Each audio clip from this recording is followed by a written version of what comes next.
नमस्कार दोस्तों, एक मनोवैज्ञानिक होने के नाते मैं अपने ऑफिस में रोज कई सारे लोगों से मिलती हूँ।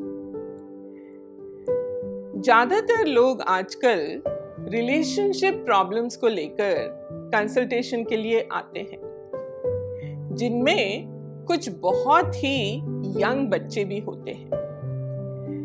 इन बच्चों की जो समस्याएं हैं वो छोटी से लेकर बड़ी तक होती है। छोटी सी समस्याओं में मेरी किसी फ्रेंड ने मुझे इंस्टाग्राम पे अनफॉलो कर दिया या व्हाट्सएप पर ब्लॉक कर दिया या घोस्टिंग जिसे वो कहते हैं, इस तरह की प्रॉब्लम से वो अपने आप को बहुत अपसेट और डिप्रेस्ड फील करते हैं। इनकी वजह से उनका पढ़ाई में मन लगना बंद हो जाता है, बहुत सारी गतिविधियों में रुकावट आने लगती है। दोस्तों, रिलेशनशिप्स साइकोलॉजिकल प्रॉब्लम्स का एक मेन कारण है।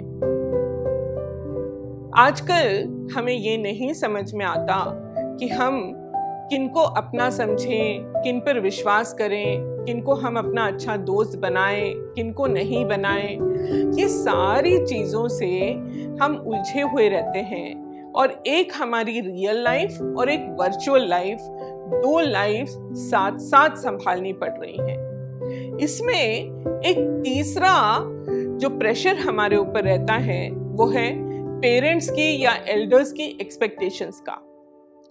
हमारे पेरेंट्स ने जीवन को दूसरी तरह से देखा है, इसलिए उनके अपने भी बहुत सारे ओपिनियंस हैं, पर क्योंकि हमारा उनसे इन विषयों पर खुलकर डिस्कशन नहीं हो पाता, इसलिए वहां पर भी स्ट्रेस क्रिएट हो जाता है। दोस्तों, एक बहुत ही बड़े रिलेशनशिप के एक्सपर्ट हैं जिनका नाम है रॉबर्ट स्टर्नबर्ग। रॉबर्ट स्टर्नबर्ग ने एक थियरी दी जिसमें उन्होंने एक रिलेशनशिप्स का ट्रायंगल हमें समझाया। इस ट्रायंगल में वो कहते हैं, एक एंगल है कमिटमेंट का, जहां पर हम एक दूसरे को ये प्रॉमिस देते हैं कि हम हमेशा एक दूसरे के वेलफेयर के बारे में सोचेंगे और साथ निभाएंगे। दूसरा एंगल है इमोशनल इंटीमेसी का, जहां पर हम अपनी लाइफ, अपने एक्सपीरियंसेस एक दूसरे के साथ शेयर करेंगे और ट्रांसपेरेंट रहेंगे।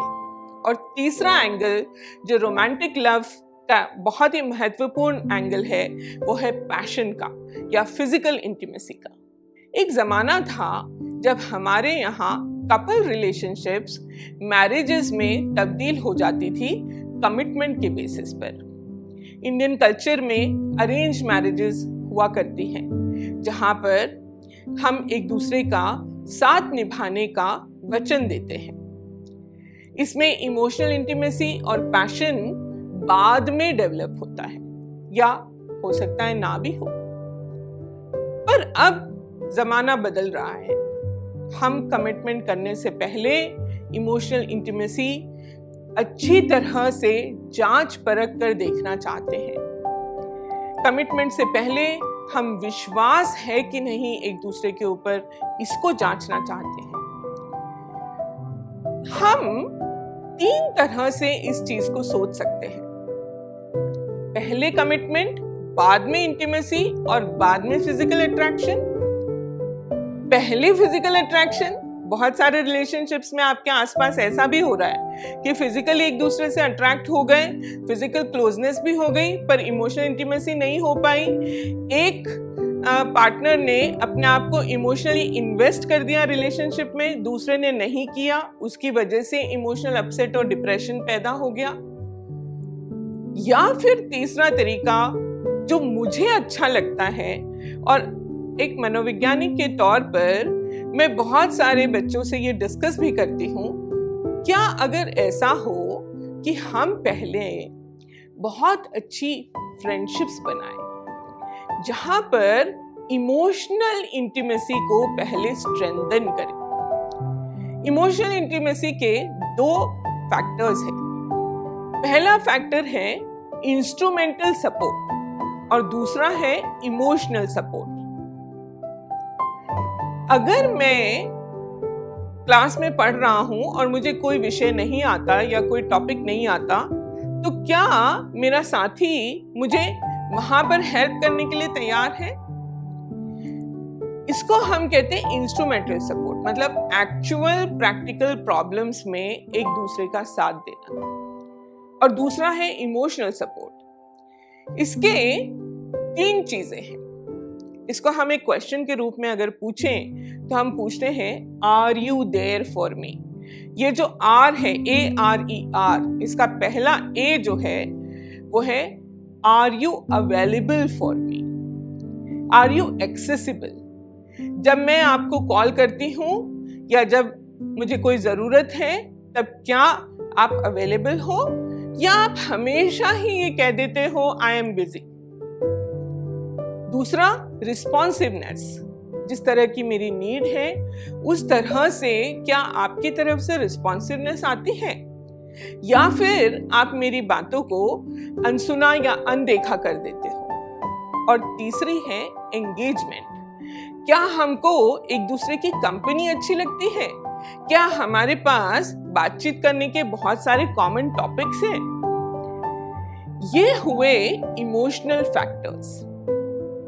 तो हमने देखा इमोशनल इंटीमेसी को अगर हम स्ट्रेंथन करते हैं, एक दूसरे के बारे में जानना, एक दूसरे के साथ समय बिताना, देखना कि एक दूसरे की कौन सी ऐसी चीज़ें हैं जो हमें पसंद हैं, ऐसी कौन सी चीज़ें हैं जो हमें पसंद नहीं हैं फिर भी हम एक्सेप्ट करने के लिए तैयार हैं। उसके बाद जब हमें ये समझ आ जाए कि ये हमारा बहुत अच्छा दोस्त है, ये हमारे काम आता है, ये हमारे लिए हमेशा अवेलेबल रहता है, इसके मन में हमारे लिए वेलफेयर की भावना रहती है, ये हमें गलत चीज़ों से, गलत आदतों से रोकता है, ये हमें ऐसी चीज़ों के लिए नहीं उकसाता जो हमारे हित में नहीं है। जब बहुत दिनों तक हम किसी के साथ रह लिए, हमें उनकी कंपनी अच्छी लगती है, हम उनके साथ खुश रहते हैं, तब हम कमिटमेंट की तरफ बढ़ते हैं। और जब हम कमिटेड रिलेशनशिप में होते हैं, उसके बाद हम फिजिकल इंटीमेसी की तरफ बढ़ते हैं। इसमें एक जो फैक्टर है वो है सेफ्टी का। कई बार हम मॉडर्निज्म के चलते या एक ओपननेस के कल्चर के चलते ये कह तो जरूर देते हैं कि फिजिकल इंटीमेसी में कोई बुराई नहीं है, पर उसके बाद जब वो रिलेशनशिप आगे नहीं बढ़ पाती तो हम खुद ही को ठगा सा महसूस करते हैं, एक्सप्लॉइटेड महसूस करते हैं, यूज्ड महसूस करते हैं, और बहुत सारे बच्चे इसका ट्रॉमा झेल नहीं पाते। मैं देखती हूँ वो सेल्फ हार्म करने लगते हैं, अपने आप को आइसोलेट कर लेते हैं, दूसरे लोगों से बातचीत करना बंद कर देते हैं। ऐसी घटनाओं से बचने के लिए अगर हम ये तय कर लें, we will first invest ourselves in understanding each other, being there for each other। और ये जो इन्वेस्टमेंट है ये स्लो होना चाहिए, एक दूसरे को देख देख कर इन्वेस्टमेंट होना चाहिए। वन वे इन्फैचुएशंस बहुत पेनफुल हो सकते हैं, उससे निकलना भी बहुत मुश्किल हो सकता है।